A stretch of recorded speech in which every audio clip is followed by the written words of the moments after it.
크리스찬으로서 이 세상을 살아가는 최선의 대안은 무엇일까요? 여기에 대해 성경은 성령에 붙들려 사는 데 있다고 말씀합니다. 그럼에도 성령을 따라 살려고 하지 않고 사람의 생각으로 살려고 한다면 그것은 참으로 안타까운 일이 아닐 수 없습니다. 우리 자신은 어떻습니까?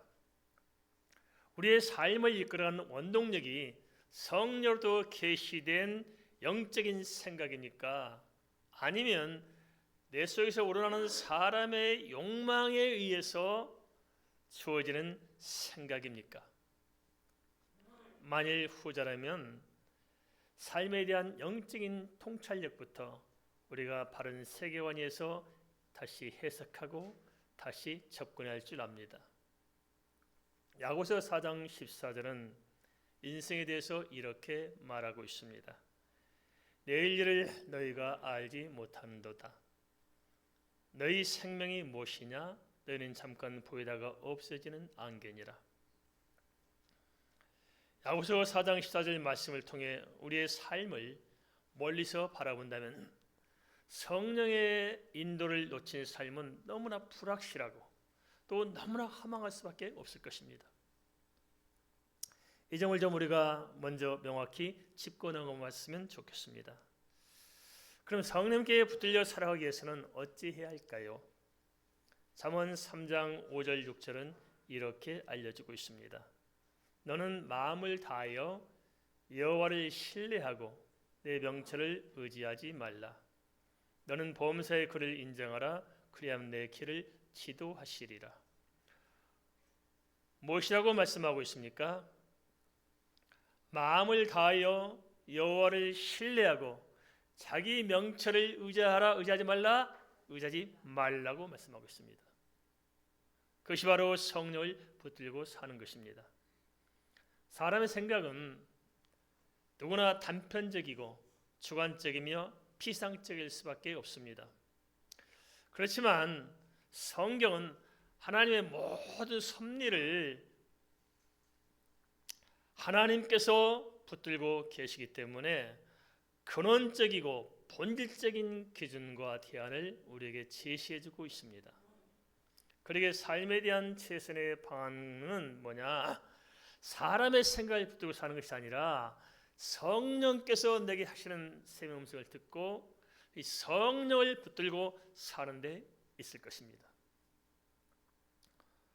그런데 왜 하나님의 자녀라는 사람들조차도 성령을 따라 살려고 하지 않고 자신의 명철을 의지하는 것일까요? 그것은 주님의 언약의 말씀을 신뢰하지 못하기 때문이 아니겠습니까? 정말 하나님의 말씀이 진리요 사실임을 믿습니까? 진정으로 내 모든 것을 성경에 걸 수 있습니까?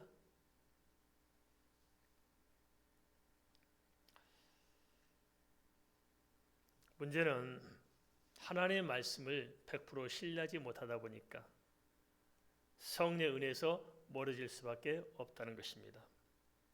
물론 습성화된 사고방식과 삶의 방식을 바꾸는 것은 쉽지 않을 것입니다.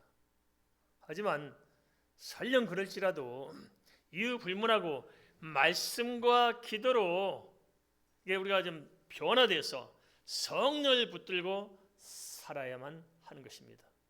이것이 하나님께서 정하신 믿는 자의 삶의 방식입니다. 그렇게 살아갈 때 우리는 하나님의 참된 은혜가 무엇이고 예수 그리스도의 사랑이 무엇이며 성령님의 역사가 무엇인가를 실제로 경험하게 될 것입니다. 그러면 성령님께 붙들려 살면 무엇이 달라지는 것일까요? 사도행전 18장 1절에서 11절은 사도 바울을 통해 여러 측면을 제시해주고 있습니다. 먼저 사도행전 18장 1절에서 3절의 논지부터 좀 살펴보십시다. 같이 읽습니다. 그 후에 바울이 아덴을 떠나 고린도에 이르러 아굴라라 하는 본도에서 난 유대인 한 사람을 만나니 글라우디오가 모든 유대인을 명하여 로마에서 떠나라 한 고로 그가 그 안에 브리스길라와 함께 이달리아로부터 새로 온지라. 바울이 그에게 감해 생업이 같음으로 함께 살며 일을 하니 그 생업은 천막을 만드는 것이더라. 사도행전 18장 1절에 3절은 당시 사도 바울의 생활 형편을 짐작할 수 있게 합니다.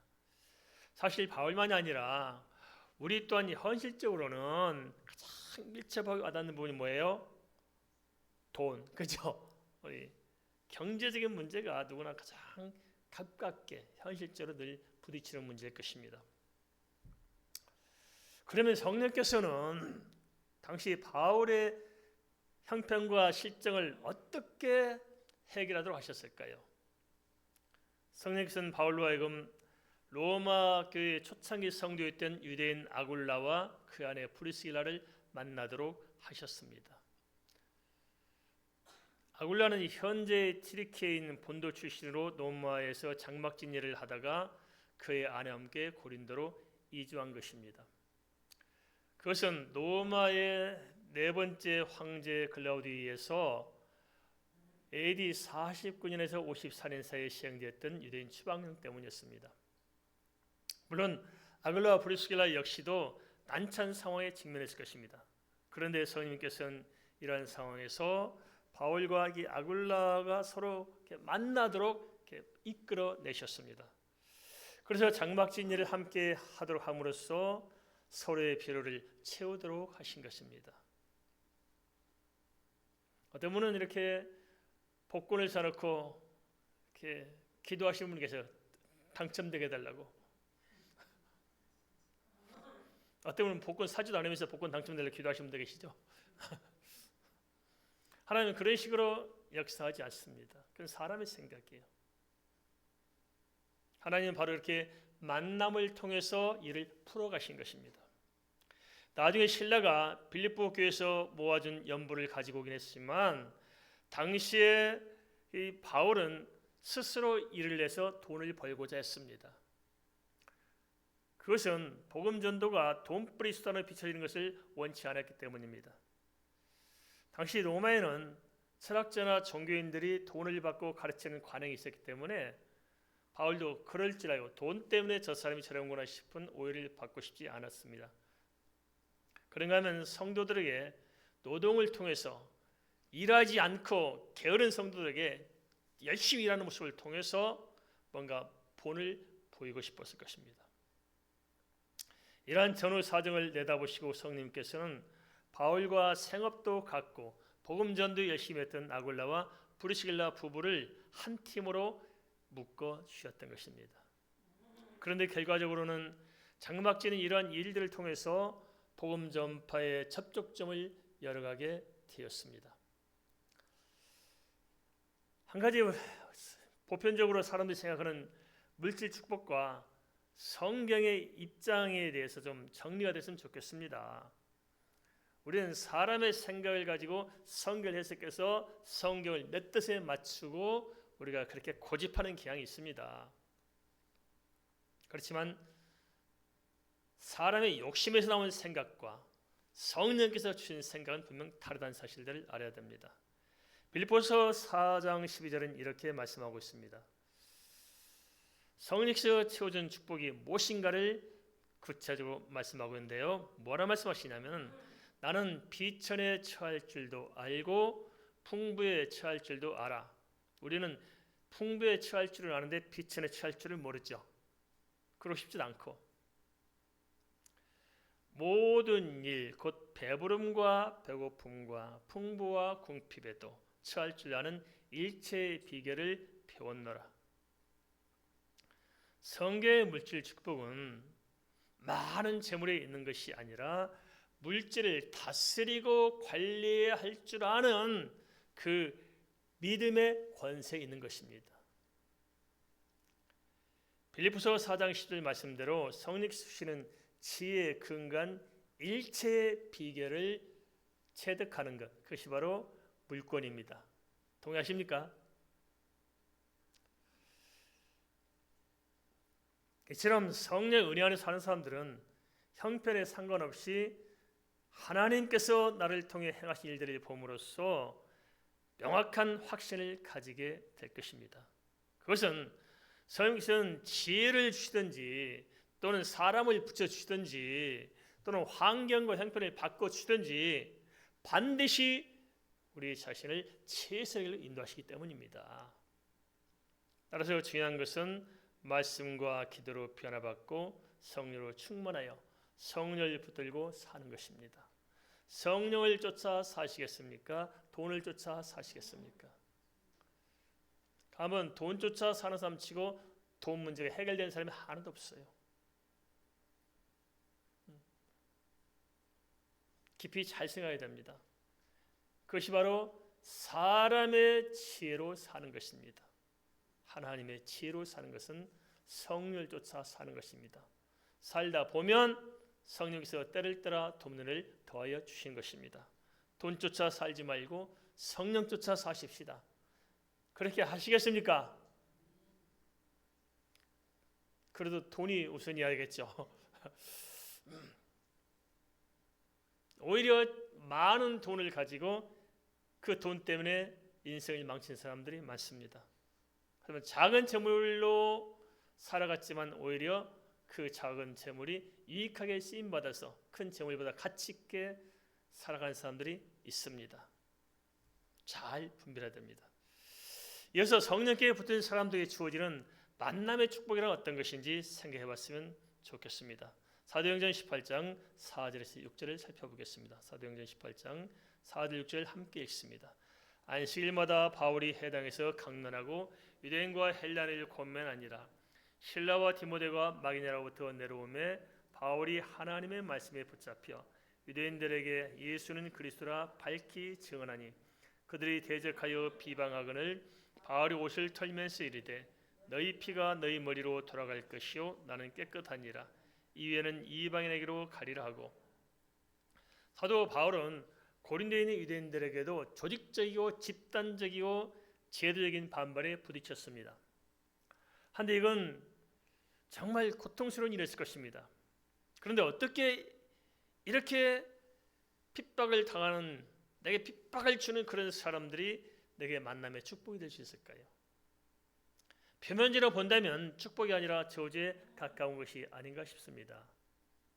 실제로 바울은 자기 옷까지 털면서 너희 피가 너희 머리로 돌아갈 것이요 나는 깨끗하니라고 토울했던 것을 보면 그 사람들 때문에 바울이 얼마나 힘들었는가 하는 것을 우리가 엿볼 수가 있습니다. 하지만 이처럼 불편한 만남조차도 성령께 붙들린 사람들에게는 오히려 선한 결과를 가져오게 되는 것입니다. 믿습니까? 바울 사도의 경우는 대적자들 만남으로 인해서 비로소 세계 선교의 전략과 방향을 전환할 수가 있었습니다. 지금까지 주로 해당을 중심으로 유대인들에게 복음을 전파했습니다.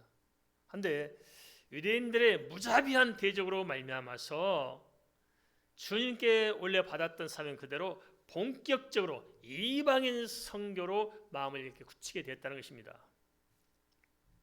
이처럼 성령 안에서 살아간다면 힘겨운 만남조차도 되게 상처로 남는 사람들조차도 결론적으로는 합력하여 선을 이루게 될 것입니다. 믿으십니까?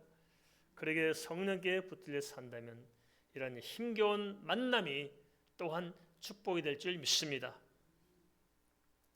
반면에 성령께 붙들린 사람들은 서로에게 힘이 되는 동역자들을 반드시 만나게 되어 있습니다. 바울 사도 역시 초창기에는 아나니아와 바나바를 만났습니다. 그리고 선교 여행 중에는 또 거기에서 꼭 필요한 인물을 만나게 되었습니다. 빌립보에서는 자위스의 옷감장사 루디아를 만났고 데살로니가에서는 야손을 만났습니다. 또 고린도에서는 아굴라와 브리스길라와 가이오와 에라스도를 만났습니다. 그런가 하면 실라와 디모데와 누가도 만났습니다. 한편으로는 가는 곳마다 대적자들을 만나게 됐지만 그들 대적자로 인해서 오히려 선교의 문이 신속하게 더 넓게 열려가기 시작했던 것입니다. 반면에 또 한편으로는 신실한 동역자들을 만나서 직접적인 도움을 받았습니다.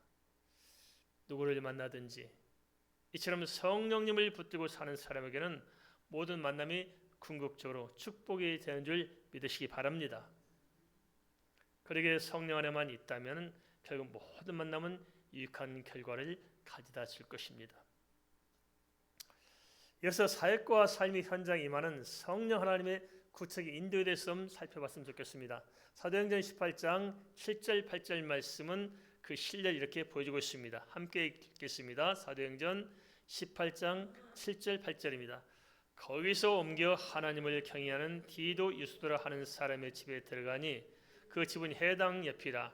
또 회당장 그리스도가 온 지방과 더불어 주를 믿으며 수많은 고린도 사람도 듣고 믿어 침례를 받더라. 바울이 유대인들에게 결별을 선언하고 찾은 곳은 디도 유스도의 집이었습니다. 디도는 로마식 이름으로 로마 시민임을 나타내주고 있습니다. 사도행전 18장 7절은 그가 하나님을 경외하는 사람이라고 소개하고 있습니다. 성령님께서는 이방인을 향한 바울의 첫걸음을 어디로 인도했습니까? 바로 이 디도 유스도의 집으로 인도하신 것입니다. 그러면 성령께서는 왜 바울을 이 디도 유스도의 집으로 인도하셨을까요? 그것은 유스도가 신실했고 그가 사는 집이 회당 옆으로 회당장 그리스도를 가장 밀접하게 접촉할 수 있는 곳이었기 때문입니다. 그러니까 우리가 생각할 때는 그저 우연히 되어진 것처럼 보일지 모르지만 아니란 것입니다. 하나님은 필연적인 계획을 가지고 우리를 그쪽으로 이끌어 가신다는 것입니다. 어느 때 우리가 정말 하나님께 붙들려서 성령께서 나를 인도하기를 원하고 그의 나를 맡길 때 성령께서는 어떻게 해요? 내 발걸음을 친히 하나님의 계획과 또 우리의 삶에서 가장 최선의 방편으로 우리를 이끌어 가신다는 것입니다. 고린도에서 최초로 예수 그리스도를 믿게 된 사람은 스데바나와 그의 가족이었습니다. 그렇지만 고린도에 큰 파장을 일으킨 인물은 당연히 회당장 그리스도였습니다. 성령께서 이를 내다보시고 디도 유스도의 집을 거점으로 삼도록 인도하신 것이었습니다. 결과적으로 신앙과 행정과 정치를 총괄하는 유대 공동체의 회장인 회당장 그리스도와 온 집안이 예수를 믿게 되었습니다. 그리고 그로 인해서 고린도의 수많은 사람이 예수 믿고 세례를 받았습니다. 성령 하나님께서는 이처럼 사역의 현장에서 실제적이고 구체적인 문을 열어 가시는 것입니다. 또 마찬가지일 것입니다.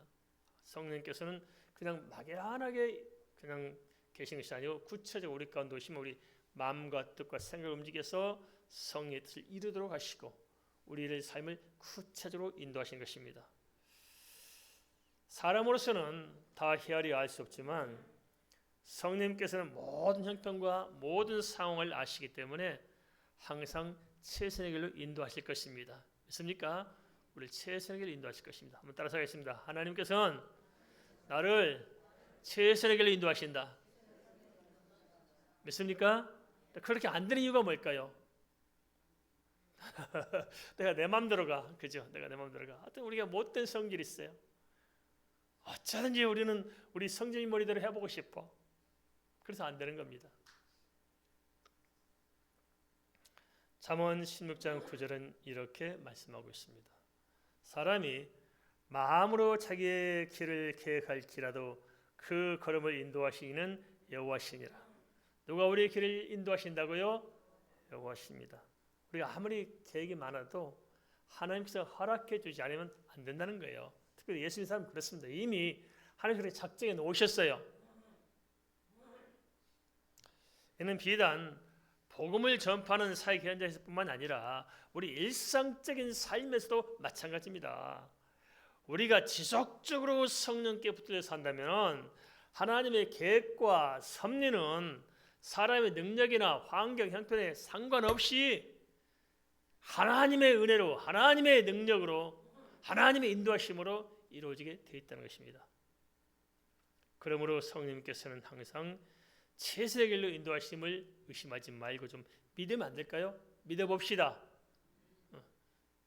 믿음이 능력이 아니겠습니까? 믿어야 뭐가 되는 것이지. 안 믿는데 뭐가 되겠어요? 그래서 참 알 수가 없어요. 사람들이 다 믿는 것 같은데 실은 안 믿어. 참 고상해요. 이게 얼마나 고상하게 믿으면 믿는 것 같은데 실제 안 믿을까요? 안 믿는 것 같은데 믿는 사람이 나아요? 믿는 것 같은데 안 믿는 사람이 나아요? 뭐가 좋겠어요? 어느 쪽이 한번 보세요. 믿음이 없는 것 같은데 진짜 믿고 있는 사람이 있고, 믿음이 좋은 것 같은데 실은 믿음이 없는 사람이 있어. 어느 쪽에 우리는 도대체?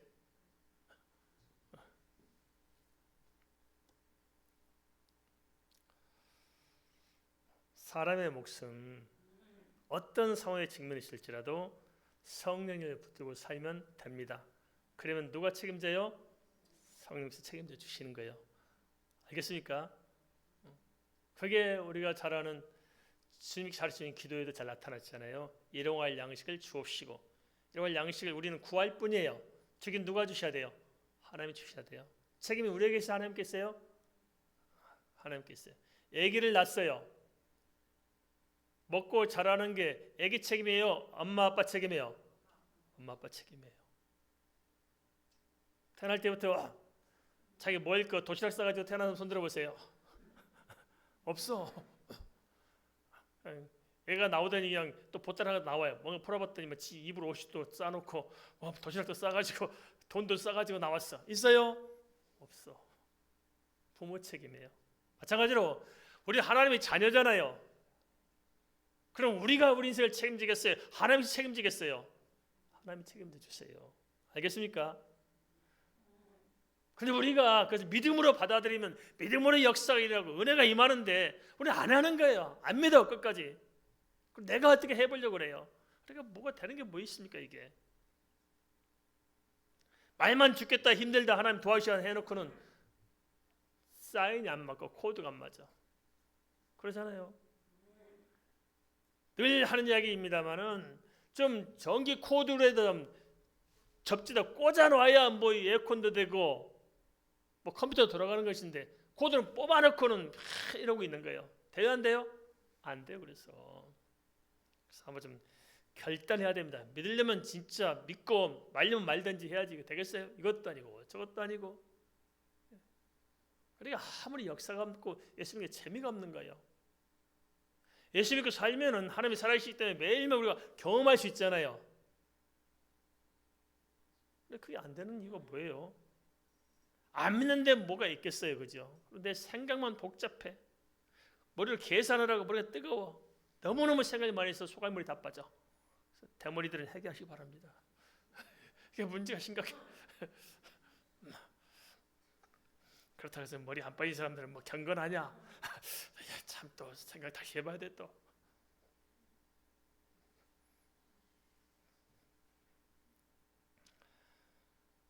성령을 붙들고 사십시다. 내 머리로 살겠습니까?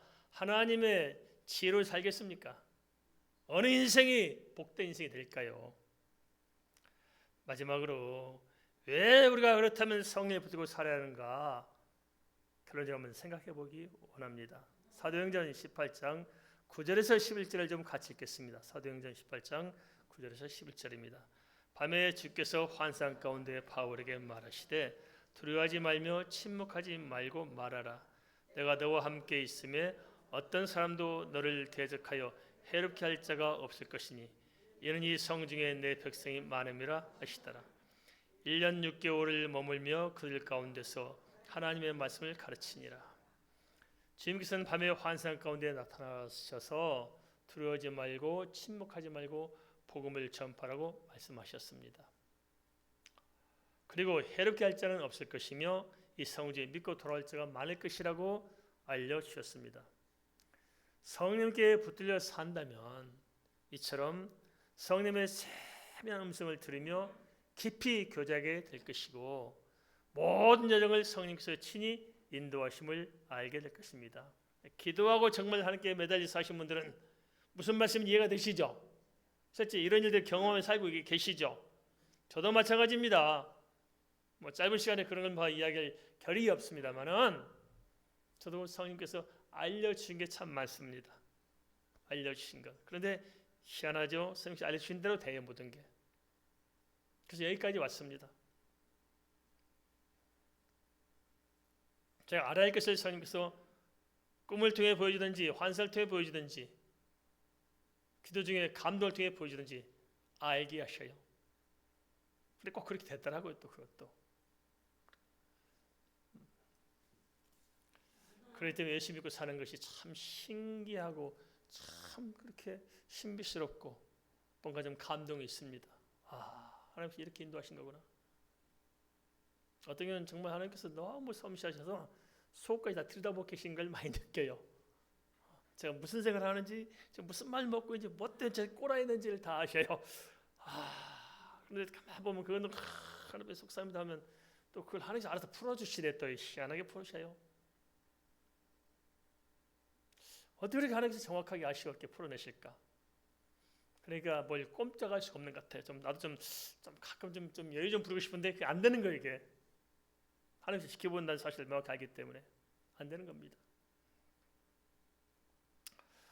우리가 할 일은 하나님과 우리 안의 관계에서 좀 성령과 참 각별한 관계를 갖도록 해야 하는 것입니다. 그 관계가 약화되지 않도록 우리가 신경을 좀 써야 됩니다. 그렇게 하시겠습니까? 성령과 관계 밀접하도록 해야 돼요. 그게 약화되면 안 되는 거예요.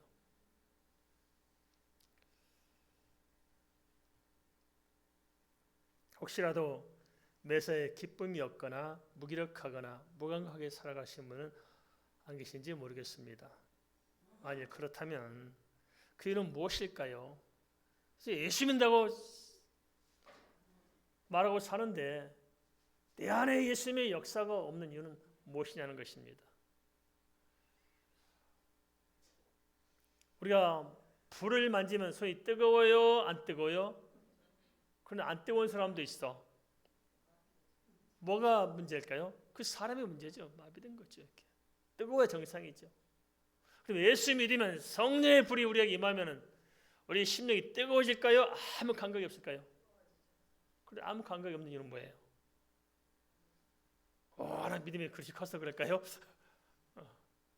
아무 생각이 없는 분들 계시 예수 믿고 살아도 전혀 어떤 뭐가 내게 성령의 은혜가 없는 분이 있어요. 아무 은혜도 없어. 그러나 내가 열심히 살아가요. 그래서 안 믿는 사람이나 믿는 사람은 별다를 것 없이 살아가요. 같은 생각 가지고 같은 방법 가지고 같이 말하면서 살아가고 버물려져 가고요. 그리고 하는 것은 주일날 교회 한번 왔다 가는 거. 그러니까 살아가는 게 뭔 재미가 있을까요? 예수 믿는 게 뭔 와닿는 게 있어야 할 거 아니겠어요, 그죠? 와닿는 게.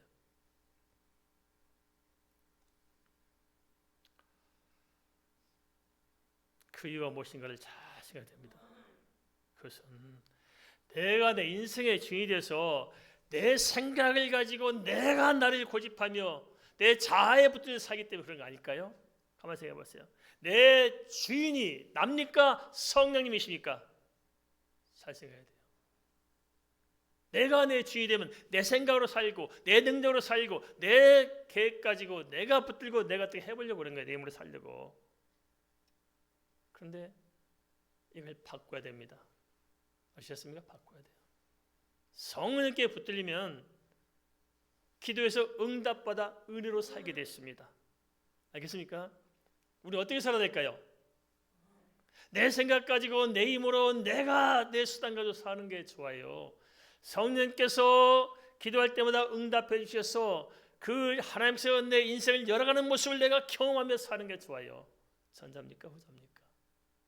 예수 믿는 게 뭐예요 도대체? 그걸 잘 알아야 됩니다. 이렇게 막 애쓰고 뭐 해도 또 아무 감각이 없이 아주 너그러우신 분이 있어. 이렇게 초월해 계신 분들 계시죠? 좀 생각해 봅시다. 주님을 만나야 됩니다. 알겠습니까? 성령 받아야 됩니다. 성령 따라 살아야 됩니다.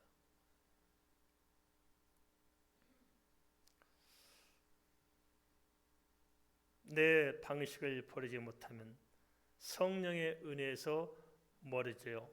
심령은 공고할 수밖에 없고 삶은 하망할 수밖에 없습니다. 고린도전서 1장 25절 그래서 이렇게 말씀하고 있습니다.